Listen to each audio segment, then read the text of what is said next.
Manu, Guillaume, qu'est-ce que vous faites? On s'inscrit au mouvement des maîtres. Ça se voit pas?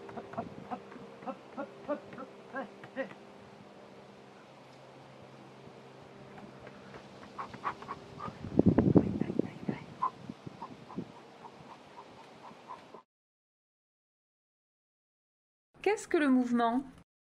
Le mouvement est l'ensemble des opérations visant à affecter les maîtres sur des services pouvant les accueillir. Quand passe-t-on par le mouvement?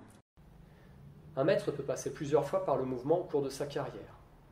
La première fois qu'il est admis à un concours, afin de trouver un support de stage, à l'issue de l'année de stage, pour obtenir le contrat définitif, quand il souhaite changer d'affectation, en cas de perte horaire, après une période de temps partiel sur autorisation, un congé parental de plus d'1 an, une disponibilité.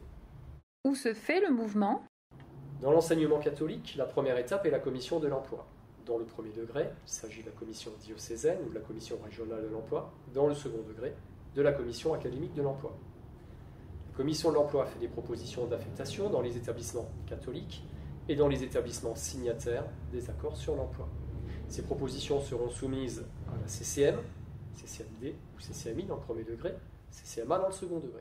La CCM, instance consultative de l'administration, fait des propositions, généralement conformes à celles faites par la commission de l'emploi. S'y ajoutent des propositions concernant les établissements laïques et les établissements non signataires de l'accord sur l'emploi. Formellement, c'est le recteur qui affecte les maîtres après consultation de la CCM. Quelles sont les règles qui encadrent le mouvement? Le mouvement des maîtres relève de dispositions légales et réglementaires.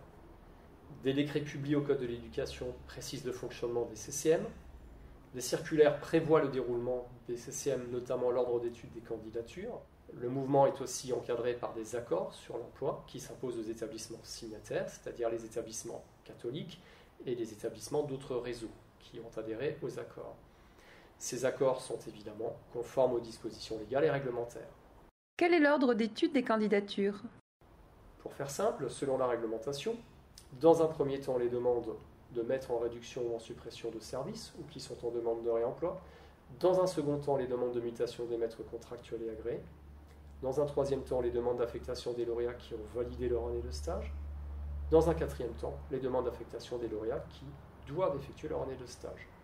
Les accords sur l'emploi affinent ce classement en permettant notamment aux maîtres de faire valoir des impératifs familiaux ou médicaux. Je suis maître délégué. Suis-je concerné par le mouvement? Dans certaines académies, et conformément à une demande constante de la CFTC enseignement privé, les maîtres délégués en CDI se voient proposer une affectation par la commission de l'emploi. Les maîtres en CDI restent néanmoins maîtres délégués. Ces propositions ne sont donc pas reconnues par l'administration et la CCM n'est pas amenée à les étudier. J'ai demandé ma mutation. Si je ne l'obtiens pas, est-ce que je risque de perdre mon service? Quand un maître se met au mouvement, son service est déclaré susceptible d'être vacant. Il ne deviendra vacant que si le maître obtient sa mutation.